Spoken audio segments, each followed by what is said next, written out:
港地道日記，我係你嘅主持人 Jasper。今日咧，我哋咧就會拍見車就上。咁咧，今次係見車就上嘅第一集啦。咁我都講下啲規矩先。今次我哋每7個站就會落一次車。咁我哋就會喺轉盤度抽上見車就上1嘅終點站。咁喺睇片之前，記得做齊 CLSS 4部曲 comment、like、share 同埋 subscribe 推片。好啦，咁我哋咧而家咧就嚟抽呢個小決定轉盤，決定終點站。我哋見車就上1嘅終點站就係九龍城區。咁我哋咧今次一定要喺九龍城區作為終點。咁咧，我哋見車就上1呢個挑戰就正式開始。咁我哋咧而家就睇下邊架車嚟先啦。好啦，而家87D 就有車啦。87D 第7個站係旺角奶路臣街。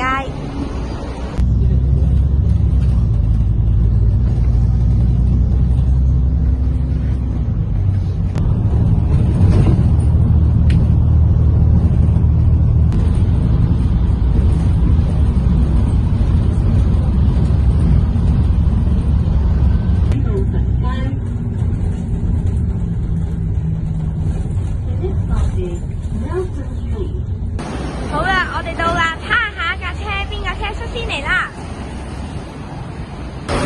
好啦，咁咧而家咧112就有車啦，咁我哋咧會上112。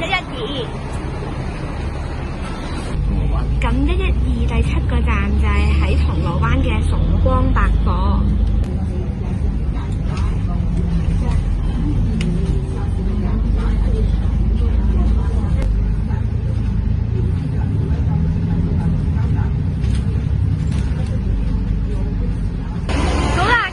而家就落車，睇下邊架車下架最快到啦。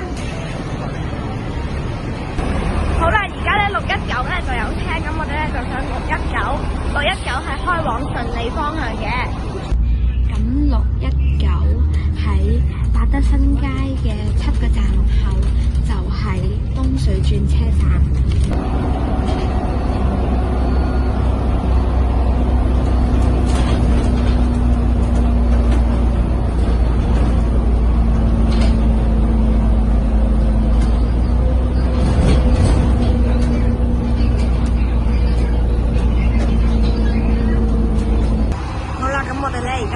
就落車啦。好，而家咧671有車係往鑽石山站方向嘅。咁671第7個站係九龍灣站，亦真係非常近我哋嘅終點九龍城區。希望我哋喺671上完之後喺九龍灣站可以上到架車去九龍城啦。好啦，咁我哋咧而家671咧就喺九龍灣站就落咗車。好啦，咁而家咧259D就有車係258D係開往屯門嘅寶田村。唔好意思各位大家，我更正翻，呢架車係258D開往屯門寶田村，並唔係259D。各位，我俾咗18個8嘅車費，呢架車都係送到我去筆架山花園，呢鋪一定蝕大本啊！好，我哋咧而家到咗筆架山花園，咁咧我哋咧而家咧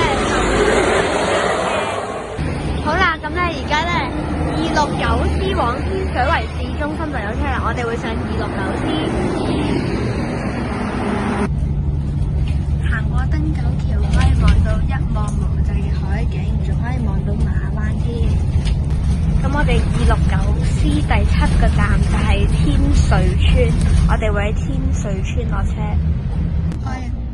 我哋亦都可以見到最新嘅朗天苑，亦都有朗天商場。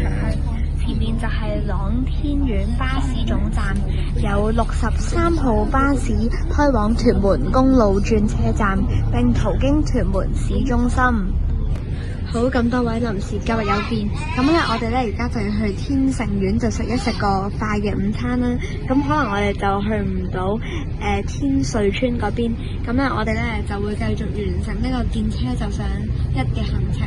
不過咧我哋就會喺269C嘅呢程序喺天盛苑完咗呢個行程。咁之後咧我哋咧亦都會搭翻車嘅。咁咧我哋咧就喺下一程補翻而家呢3個站。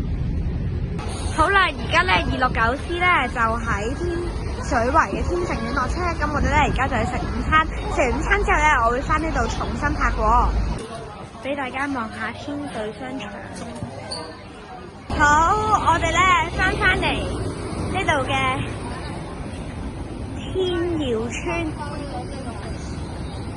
咁咧，我哋咧而家就睇下邊架車嚟先啦。好，269B 而家有車啦。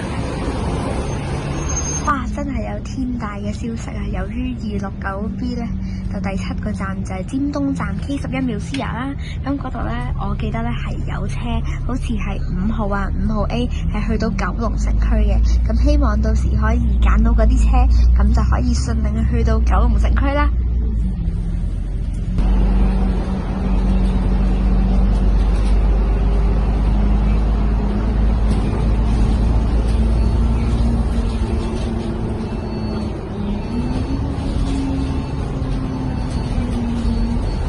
我哋咧而家咧就到咗尖沙咀站 K11 Musea，我哋等車啦。各位，最先抵達嘅巴士係5A 開往啟德啟晴邨，咁佢第7個站咧就係香港家庭計劃指導會啦。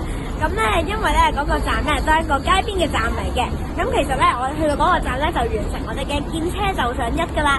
咁咧為咗俾大家都想睇下啟德啟晴邨嘅總站啦，因為其實我自己都未去過嘅，咁咧我哋咧就會索性就為啟德啟晴邨就為我哋見車就上1嘅終點站。各位，我哋有幸搭到5A 係行比亞迪12.1米嘅單層巴士。其實咧，以前咧5A 咧只係一個輔助線，去到家計會咧就完總站噶啦。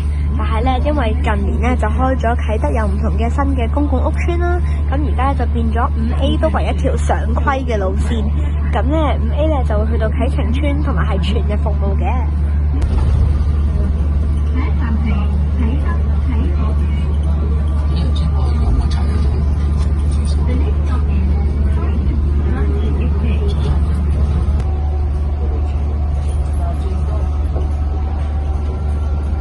我哋咧而家就嚟到啟德啟晴邨，咁即係代表見車就上1就已經係圓滿結束。咁今次亦都係挑戰成功。